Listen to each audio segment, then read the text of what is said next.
আজ আমি তোমাদের শোনাব গ্রামের এক পুরনো কুয়োর গল্প। দেখতে সাধারণ হলেও এই কুয়ো ঘিরে আছে এক ভয়ঙ্কর রহস্য, এক অভিশপ্ত অতীত, আর অগণিত মানুষের আতঙ্ক। দিনের বেলায় হয়তো কেউ পানি তোলে, হাসাহাসি করে, কিন্তু রাত নামলেই চারপাশে নেমে আসে এক অদ্ভুত নীরবতা, আর সেই নীরবতার ভেতর থেকে ভেসে আসে ফিসফিস আওয়াজ, পানি দাও, বাঁচাও।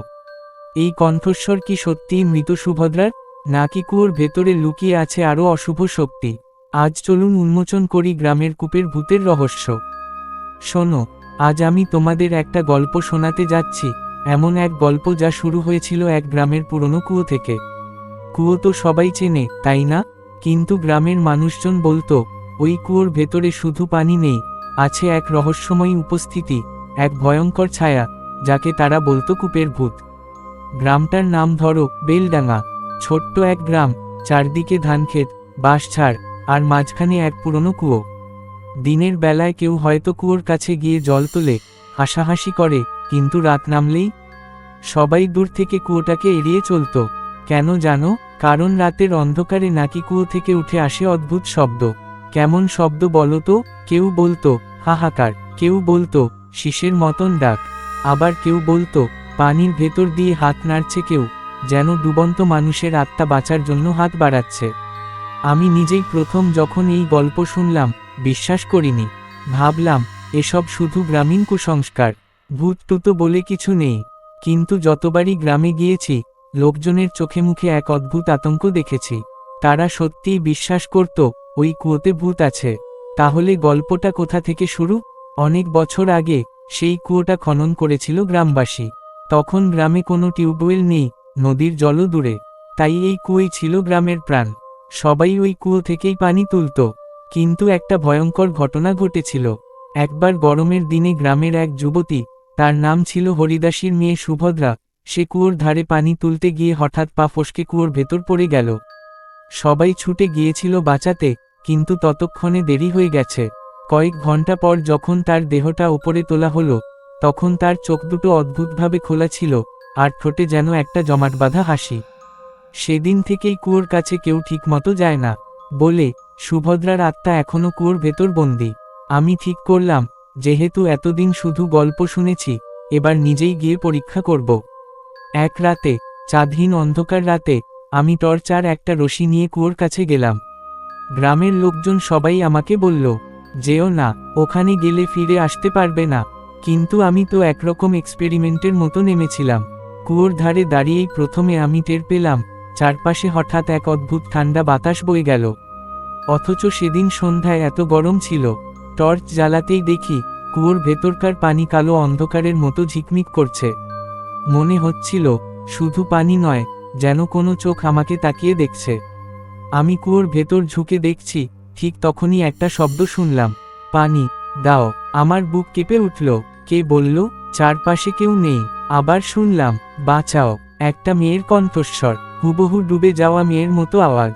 আমার শরীর ঠান্ডা হয়ে গেল। টর্চ ফেলেই প্রায় দৌড়ে পালাতে যাচ্ছিলাম, কিন্তু কৌতূহল আমাকে আটকে দিল। আমি বুঝলাম, সত্যিই কিছু আছে এখানে। আমি ধীরে ধীরে আবার কুয়োর দিকে তাকালাম। হঠাৎ দেখি, পানির ভেতরে একটা ছায়া ভেসে উঠছে, যেন লম্বা চুলওয়ালা এক মেয়ে, সাদা শাড়ি পরা। তার চুলগুলো ভেসে আছে পানির ওপরে, কিন্তু মুখটা একেবারে কালো। আমি স্তব্ধ হয়ে গেলাম, চিৎকারও করতে পারছিলাম না। শুধু মনে হচ্ছিল, যদি ওটা হঠাৎ কুয়োর বাইরে উঠে আসে, তাহলে আমি শেষ। কিন্তু আশ্চর্য ব্যাপার কি জানো? সেই ছায়াটা শুধু আমাকে তাকিয়েই থাকলো, তারপর ধীরে ধীরে পানির ভেতরে মিলিয়ে গেল। আমি আর দাঁড়াতে পারলাম না, প্রাণপণে দৌড়ে ঘরে ফিরে এলাম। এটাই কিন্তু শেষ নয়, আসল রহস্য তখনও বাকি। কারণ আমি ভেবেছিলাম, ওই রাতে যা দেখেছি, সেটা হয়তো আমার মনের ভ্রম। কিন্তু গ্রামে আরও মানুষ একই অভিজ্ঞতা পেয়েছে। কেউ শুনেছে কুয়ো থেকে শিশু কাঁদছে, কেউ দেখেছে হাত বেরিয়ে আসছে পানির ভেতর থেকে। তাহলে কি সত্যিই সুভদ্রার আত্মা বন্দী ওই কুয়োতে, নাকি এর পেছনে অন্য কোনো অজানা রহস্য লুকিয়ে আছে?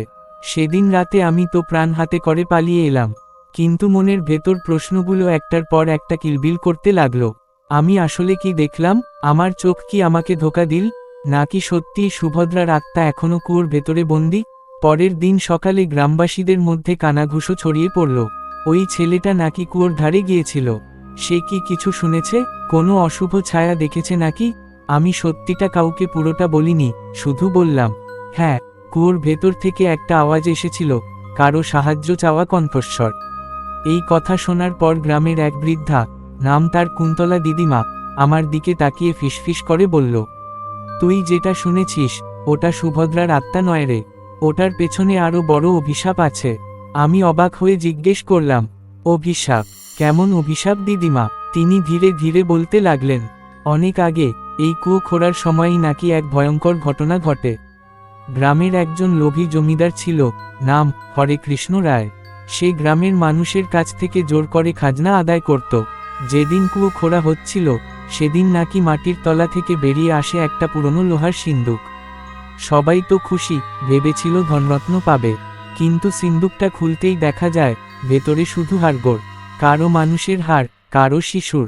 গ্রামবাসী আতঙ্কিত হয়ে যায়, কিন্তু জমিদার বলেছিল, ওসব পুরনো কথা, এখন কুয়ো খুঁড়ো, যাতে আমার জমিতে সেচ দেওয়া যায়। লোকজন ভয় পেয়ে গিয়েছিল, কিন্তু বাধ্য হয়েই কুয়ো বানায়। তারপর থেকেই নাকি কুয়োটার ওপর অভিশাপ নেমে আসে। যখনই কেউ ওই কুয়ো থেকে পানি তুলত, তারা কয়েক দিনের মধ্যে অসুস্থ হয়ে যেত। কেউ জ্বরে মারা যেত, কেউ অদ্ভুত রোগে ভুগে যেত। তাই ঠিক করলাম, রাতে আবার কুয়োর কাছে যাব। তবে এবার একা নয়, আমার সাথে যাবে গ্রামের এক সাহসী ছেলে, নাম অভিক। রাত বাড়তেই আমরা জনেই টর্চ, ধূপকাঠি আর একটা ছোট তাবিজ নিয়ে গেলাম কুয়োর ধারে। আমি আর অভিক স্তব্ধ, চিৎকার করার ক্ষমতাও নেই। মেয়েটা কুয়োর ভেতর থেকে হাত বাড়িয়ে দিল, তার ঠোঁট নরল, আমাকে মুক্তি দাও, আমাকে মুক্তি দাও। আমরা ভয়ে জমে গিয়েছিলাম, কিন্তু তখন অভিক বলল, দেখ, ও যদি সত্যিই সুভদ্রা হয়, তাহলে ও শান্তি চায়। আমাদের কিছু একটা করতে হবে। আমি দিদিমার কথা মনে করলাম, অভিশাপের কথা। হয়তো ওই কুয়োর ভেতরে আটকে আছে শুধু সুভদ্রা নয়, আরও অনেক অশান্ত আত্মা। আমি সাহস করে বললাম, তুমি কি চাও? আমাদের কি করতে হবে?